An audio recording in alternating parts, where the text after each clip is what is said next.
Myanmar সীমান্তের ওপারে ত্রিমুখী সংঘর্ষ, নির্ঘুম বাংলাদেশিরা। খুলনার নদী থেকে 1 বছরে 56 মৃতদেহ উদ্ধার, জনমনে বাড়ছে আতঙ্ক। এবং পূজার ছুটি শেষে আবারও জমে উঠেছে রাষ্ট্র নির্বাচনের প্রচার প্রচারণা।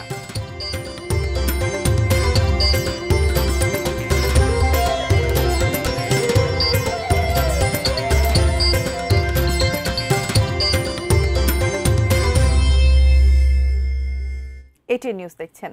সারা দেশের সর্বশেষ খবরাখবর নিয়ে এটিএন নিউজের নিয়মিত আয়োজন দেশের খবরে আমন্ত্রণ জানাচ্ছি আমি মারিয়া শিমু। শুনছিলেন নাসির সিনটেক্স অ্যালুমিনিয়ামের সৌজন্যে প্রধান শিরোনামগুলো।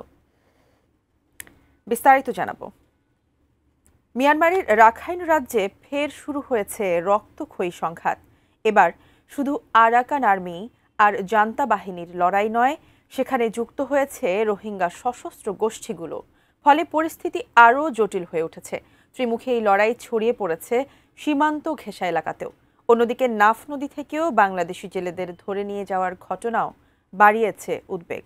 বাংলাদেশ মিয়ানমার সীমান্ত ঘুরে এসে কামরুল হাসানের ক্যামেরায় বিস্তারিত তুলে ধরছেন সহকর্মী অর্পণ বড়ুয়া। মিয়ানমারের রাখাইন রাজ্যের সীমান্ত ঘেঁষা বাংলাদেশের বান্দরবানের নাইখংচুরি উপজেলার ঘুমদুমের তুমরো 91 কিলোমিটার এই স্থল সীমান্তের এপারে প্রায় প্রতিদিনই থেমে থেমে ভেসে আসে গোলাগুলির শব্দ।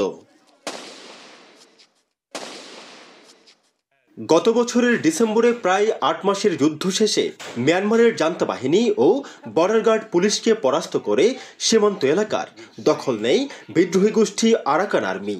এখন আরাকান আর্মিকে হটিয়ে সেখানে নিজেদের কর্তৃত্ব প্রতিষ্ঠায় যুদ্ধে লিপ্ত হয়েছে আরসা আর ইউসু সহ রোহিঙ্গাদের সশস্ত্র সংগঠনগুলো। ফলে প্রতিদিন গোলাগুলির শব্দে আতঙ্কিত টেকনাফ ও উখিয়ার বাসিন্দারা। তীব্র গোলাগুলির শব্দ এখানে বেশি বেড়ায়। এরকম যদি অবস্থা যদি আসে তাহলে তো আমাদের জনগণের একটা নিরাপদ থাকবে না।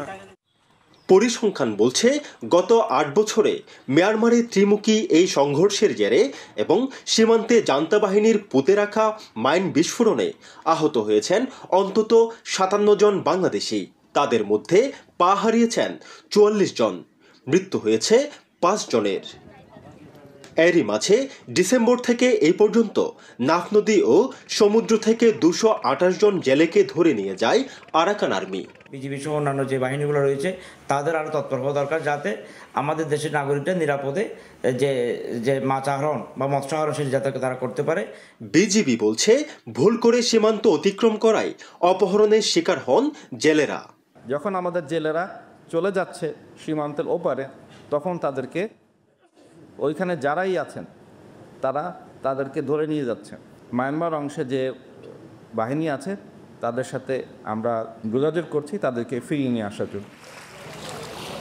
দেশের সর্বদক্ষিণের সীমান্ত টেকনাফের নাফ নদীতে আরাকান আর্মি কর্তৃক জেলে অপহরণের ঘটনা এখন নিত্যদিনের। তবে এসব অধিকাংশ ঘটনায় জেলেদেরকেই দায়ী করছেন সংশ্লিষ্টরা। অর্পণ বড়ুয়া, এটিএন নিউজ, টেকনাফ, কক্সবাজার। খুলনার নদ নদীতে একের পর এক মৃতদেহ। গত 1 বছরে নদী থেকে অন্তত 56টি মৃতদেহ উদ্ধার করেছে পুলিশ। বেশিরভাগেরই পরিচয় শনাক্ত করতে ব্যর্থ পুলিশ ও গোয়েন্দা সংস্থাগুলো। জনমনে বাড়ছে আতঙ্ক। খুলনা বিভাগীয় প্রতিনিধি মোহাম্মদ অসীমের পাঠানো তথ্য ও ছবিতে ডেস্ক রিপোর্ট। ঐতিহ্যগতভাবে খুলনা অঞ্চল রূপসা, ভৈরব ও কাজীবাছা নদীর মাছের জন্য ছিল প্রসিদ্ধ। সেসব দিন এখন অতীত। তবে বর্তমান পরিস্থিতি ভয়াবহ। নদ নদীতে মাছ না থাকলেও মিলছে অজ্ঞাত পরিচয় লাশ। হত্যার পর মৃতদেহ ফেলার ডাম্পিং জোনে পরিণত হয়েছে নদীগুলো। গত 1 বছরে 56টি মৃতদেহ উদ্ধার হয়েছে নদী থেকে। আর 30 সেপ্টেম্বর মাত্র 24 ঘন্টার মধ্যে নগরীতে 4 জনের মৃতদেহ উদ্ধার হয়েছে। প্রতিটি নিথর দেহ নগরবাসীর মনে জাগিয়ে তুলছে আতঙ্ক আর অস্থিরতা। নদীতে ফিরায় লাশ আসে, গলা কাটা মহিলা পুরুষ। আতঙ্কর ভরে আছে, আমরা মাছ ধরে জালের ভিতরে লাশ চলে আসে। নদীর সাইডে রাত দিন নাই আমরা নদীতে থাকি, ওই সময় দেখা গেলো যদি বাদে একার সামনে, তাহলে একটা ভয়ঙ্কর একটা কিছু ভিতরে প্রবেশ করে। আইন শৃঙ্খলার যারা দায়িত্বরত আছে তাদেরকে তারা নীরব দর্শকের ভূমিকা পালন করতেছে। সচেতন মহলের ধারণা, জুলাই আগস্টের গণ অভ্যুত্থানের পর আগের মাদক সিন্ডিকেট ভেঙে যায়। সন্ত্রাসীরা নানা দল উপদলে বিভক্ত, মাদক বিক্রি নিয়ন্ত্রণ এবং আধিপত্য নিয়ে তাদের সংঘাত এবং কয়েকটি সন্ত্রাসী বাহিনী ও কিশোর গ্যাং সক্রিয় হয়ে ওঠায় আইন শৃঙ্খলার এই চরম অবনতি। পুলিশ কিন্তু যেভাবে দায়িত্ব পালন করার কথা, তারা কিন্তু রুটিন দায়িত্ব পালন করে। অপরাধীকে ধরতে হবে, বিচারে সোপর্দ করতে হবে, এই জায়গাটি তারা তৎপর হতে পারছেন না। আগামীতে কারা ক্ষমতায় আসবেন, তাদেরকে কিভাবে মোকাবেলা করে তাদের জায়গাটা কিভাবে সুন্দর করবে, এই জায়গাটাকে পুলিশটা কিন্তু ভাবছে। 2024 সালের তুলনায় চলতি বছর বেড়েছে মৃতদেহ ফেলার ঘটনা, যার 40% কোনো পরিচয়ই মেলেনি। নদী থেকে উদ্ধার হওয়া মৃতদেহ দ্রুত পচে যায়, পরিচয় শনাক্ত করা কঠিন হয়ে পড়ে, পার পেয়ে যায় ঘাতক। সে কারণে নদ নদীতে লাশ ফেলা অপরাধীদের কাছে নিরাপদ কৌশল হয়ে উঠেছে। দীর্ঘদিন পানিতে মৃতদেহটি থাকে, তবে সেটি এত বেশি তার বিকৃতি হয়ে যায়, পচে যায়, যে অনেক সময় চেহারা শনাক্ত করা কঠিন হয়ে পড়ে এবং তার ফিঙ্গারপ্রিন্টও পাওয়া যায় না। তখন সেটি শনাক্ত করা আমাদের জন্য দুরূহ হয়ে ওঠে। পরিস্থিতি নিয়ন্ত্রণে গত 11 সেপ্টেম্বর নগরীর 8 থানার ওসি রদবদল করা হয়, কিন্তু অবস্থার উন্নতি নেই। জনমন থেকে কাটছে না আতঙ্ক। Shamsul Arefin, desk report, ATN news. পূজার ছুটি শেষে আবারও শুরু হয়েছে রাজশাহী বিশ্ববিদ্যালয়ের কেন্দ্রীয় ছাত্র সংসদ, সিনেট, ছাত্র প্রতিনিধি ও হল সংসদ নির্বাচনের প্রচারণা। সকাল থেকে প্রার্থীরা ক্যাম্পাসে জনসংযোগ শুরু করেন। তারা জানান, পূজার ছুটি কাটিয়ে বেশিরভাগ শিক্ষার্থী এখনও ক্যাম্পাসে ফেরেনি। আগামী দুদিনে জমজমাট প্রচারণা শুরু হবে বলে আশা তাদের। শনিবার রাতে প্রচারণার নতুন সময়সূচি ঘোষণা করেছে নির্বাচন কমিশন। তারা জানান, আজ থেকে 14 অক্টোবর পর্যন্ত প্রচার চালাতে পারবেন প্রার্থীরা। আগে প্রতিদিন সকাল 10টা থেকে রাত 10টা পর্যন্ত নিয়ম থাকলেও এখন সকাল 8টা থেকে রাত 10টা পর্যন্ত প্রচার ও জনসংযোগ চালানো যাবে। রাষ্ট্র নির্বাচন হওয়ার কথা ছিল গত 25 সেপ্টেম্বর। পোষ্য কোটা নিয়ে ক্যাম্পাসে অস্থিরতা দেখা দিলে নির্বাচন পিছিয়ে 16 অক্টোবর নির্ধারণ করা হয়। আমরা স্টুডেন্টদের দাঁড়ে দাঁড়ে যাচ্ছি, তাদের প্রান্তে আমাদের বার্তা পৌঁছাই দিচ্ছি, আমাদের ব্যালট নাম্বার মুখস্থ করানোর চেষ্টা করছি। সব কিছু মিলে অনেক পজিটিভ সাড়া পাচ্ছি। আমরা চাই 16 তারিখ যেন রাষ্ট্র নির্বাচন অনুষ্ঠিত হয়। ওই রাষ্ট্র নির্বাচন উপলক্ষে যে আমরা প্রার্থী এবং ভোটাররা অনেক আগ্রহী, প্রশাসন যেন আমাদের এই আগ্রহের মূল্য দেয়। 30,000 ভোটার আমাদের, তো তাদের কাছে পৌঁছানোর জন্য সেই সময়টা অবশ্যই কম ছিল। এখন আমরা মনে করি যে আমরা একটু সময় পাওয়াতে আমরা যারা প্রার্থী আমাদের খুবই সুবিধা হলো, যাতে আমরা তাদের কাছে পৌঁছানোর চেষ্টা করব। গ্রিন অ্যান্ড ক্লিন ভালুকা গড়ার লক্ষ্যে 1 লাখ বৃক্ষরোপণ কর্মসূচি হাতে নিয়েছে ময়মনসিংহের ভালুকা উপজেলা প্রশাসন। প্রতিনিধি আসাদুজ্জামান রয়েছেন সেখানে, আমরা সরাসরি তার সঙ্গে যুক্ত হচ্ছি। আসাদুজ্জামান, আমাদের জানান যে কখন নাগাদ আসলে শুরু হবে বৃক্ষরোপণ এই কর্মসূচি এবং কদিন ব্যাপী সময় লাগবে? শিমু, ধন্যবাদ আপনাকে। আসলে এই যে ময়মনসিংহের যে শিল্পাঞ্চল ভালুকায়, এই ভালুকায় উপজেলা প্রশাসনের উদ্যোগে সরকারি এবং বেসরকারিভাবে প্রায় 1 লক্ষ বৃক্ষরোপণের কর্মসূচি হাতে নেওয়া হয়েছে। এটি আজকেই কিন্তু আনুষ্ঠানিক শুরু হবে। এখানে ময়মনসিংহের যে বিভাগীয় কমিশনার মুক্তার হোসেন এবং জেলা প্রশাসক মফিদুল আলম, তারা কিন্তু এসেছেন এটি আনুষ্ঠানিকভাবে উদ্বোধন করার জন্য। আজকে কিন্তু আমরা পিছনে দেখতে পাচ্ছেন যে আম গাছগুলো, এই আম গাছগুলো কিন্তু কিছুক্ষণ পরেই এই এখানে লাগানো হবে। সেটি প্রায় 1 লক্ষ পর্যন্ত গাছ লাগাবেন বলে উপজেলা প্রশাসনের পক্ষ থেকে কিন্তু আমাদেরকে জানানো হয়েছে। এবং এই বর্তমান যে উপজেলা নির্বাহী অফিসার রয়েছে হাসান আব্দুল্লাহ মাহমুদ, তিনি যোগদান করার পর ভালুকায় কিন্তু বেশ কিছু দৃশ্যমান উন্নয়ন হাতে নিয়েছে। এবং আজকে এই বিভাগীয় কমিশনার এবং জেলা প্রশাসন ভালুকায় একটি আরো গুরুত্বপূর্ণ বিষয় উদ্বোধন করবেন। সেটি হচ্ছে এই ভালুকা পৌরসভায় কিন্তু কোন রকম সরকারি বেসরকারি কোন রকম পার্ক বা মিনি পার্ক এই টাইপের কিছু নেই। তিনি ভালুকায় যে আপনি যে স্থানটি দেখতে পাচ্ছেন, এই স্থানে কিন্তু একটি মিনি যেটিকে আনন্দ দ্বীপ নামে নাম দেওয়া হয়েছে। এবং ভালুকায় কিন্তু এই পৌরসভা যে প্রবেশদ্বার সেখানে আই লাভ ভালুকা লিখে যে লেটারিং করা হয়েছে, ফোয়ারা করা হয়েছে।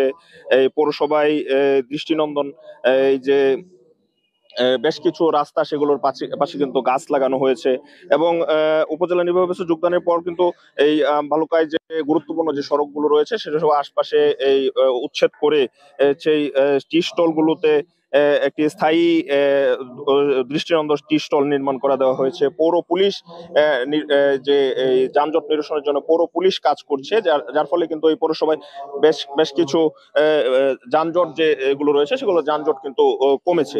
তবে এই যে এই বৃক্ষরোপণটি কিন্তু এই পরিবেশের জন্য এবং বিশেষ করে শিল্পাঞ্চল ভালুকার যে শিল্প প্রতিষ্ঠানগুলো রয়েছে সেগুলোর যে নির্গত বিষাক্ত ধোঁয়া এবং যে কারণে পরিবেশ নষ্ট হচ্ছে সেটি কিন্তু ব্যাপকভাবে উপকৃত হবে বলে স্থানীয় মানুষ প্রত্যাশা করছে।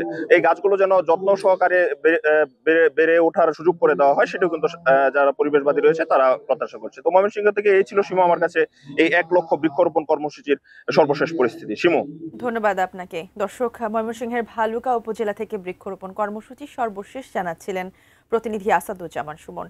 দেশের খবরে নিচ্ছি ছোট্ট একটি বিরতির পর আরও যা থাকছে।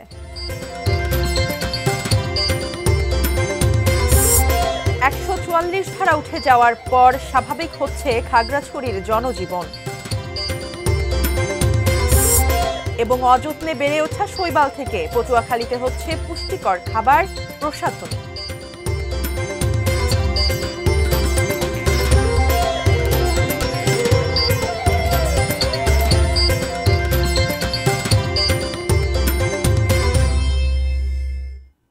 বিরতির পর ফিরে এলাম, দেখছেন দেশের খবর।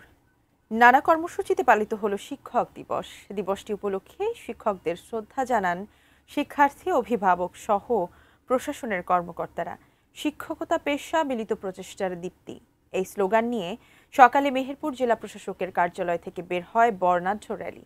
রাজবাড়ীতে সভা, র্যালি ও গুণী শিক্ষকদের সংবর্ধনা দেওয়া হয়েছে। চাঁদপুর জেলা প্রশাসন ও জেলা শিক্ষা বিভাগের আয়োজনে জেলা প্রশাসকের কার্যালয় থেকে বর্ণাঢ্য শোভাযাত্রা বের করা হয়। গোপালগঞ্জ জেলা প্রশাসন ও জেলা শিক্ষা অফিস যৌথভাবে দিবসটি পালন করে।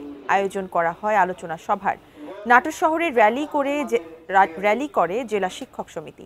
এছাড়াও দেশের বিভিন্ন এলাকায় নানা আনুষ্ঠানিকতায় দিবসটি পালন করা হয়েছে। এতে অংশ নেন বিভিন্ন শিক্ষা প্রতিষ্ঠানের শিক্ষক ও শিক্ষার্থী, প্রশাসনের কর্মকর্তা সহ সর্বস্তরের মানুষ।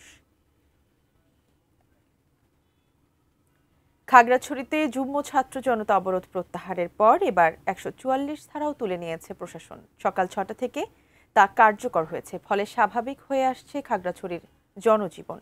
8 দিন পর জেলায় আইনশৃঙ্খলা বাহিনীর কড়াকড়িও কমেছে।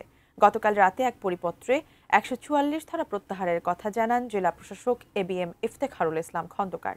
24শে সেপ্টেম্বর এক মারমা স্কুল ছাত্রীকে ধর্ষণের অভিযোগে উত্তাল হয়ে ওঠে পার্বত্য জেলা খাগড়াছড়ি। বিক্ষুব্ধ যুগ্ম ছাত্র জনতা সড়ক অবরোধের ডাক দেয়।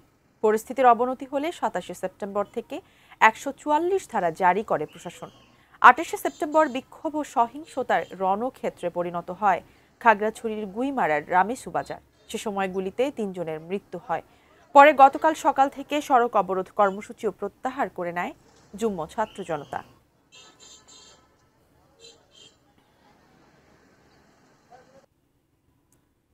খাগড়াছড়ির জালিয়াপাড়া বাজারে আগুনে পুড়ে গেছে 19টি দোকান। গত রাত 2টার দিকে গুইমারা উপজেলার জালিয়াপাড়া বাজারের একটি দোকানে আগুন লাগে। দ্রুত তা আশেপাশের ব্যবসা প্রতিষ্ঠানে ছড়িয়ে পড়ে। রামগড় ও মাটিরাঙ্গা থেকে ফায়ার সার্ভিসের 2টি ইউনিট ও স্থানীয়রা আগুন নিয়ন্ত্রণে আনার চেষ্টা করেন। খবর পেয়ে বিজিবি ও সেনাবাহিনীও আগুন নেভাতে সাহায্য করে। 1.5 ঘন্টার চেষ্টায় নিয়ন্ত্রণে আসে আগুন। ততক্ষণে পুড়ে যায় 19টি দোকান। বৈদ্যুতিক শর্ট সার্কিট থেকে আগুনের সূত্রপাত হয়ে থাকতে পারে বলে প্রাথমিকভাবে ধারণা করা হচ্ছে। দেশের খবরের সময় হলো আরেকটি বিরতির, সঙ্গেই থাকুন।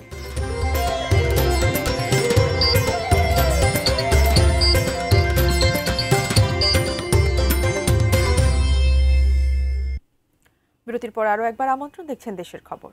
শারদীয়া দুর্গাপূজার পর সোম ও মঙ্গলবার অনুষ্ঠিত হবে সনাতন ধর্মাবলম্বীদের ধন সম্পদের দেবী লক্ষ্মীর পূজা। সে উপলক্ষে গোপালগঞ্জ জেলার অর্ধশতাধিক স্থানে বসেছে লক্ষ্মী প্রতিমার হাট। শাস্ত্র অনুযায়ী কোজাগরী পূর্ণিমা তিথিতে লক্ষ্মী দেবীর আরাধনা করবেন হিন্দু ধর্মাবলম্বীরা। বাড়িতে বাড়িতে মণ্ডপ তৈরি করে লক্ষ্মী মূর্তি স্থাপন করে পূজা করবেন ভক্তরা। এই পূজা উপলক্ষে প্রতি বছরের মতো এবারও গোপালগঞ্জ শহরের খাটরা সর্বজনীন কালীবাড়ি সহ জেলার অর্ধ শতাধিক স্থানে বসেছে লক্ষ্মী প্রতিমার হাট। একটি ছোট প্রতিমা বিক্রি হচ্ছে 100 টাকা থেকে শুরু করে 2000 টাকায়।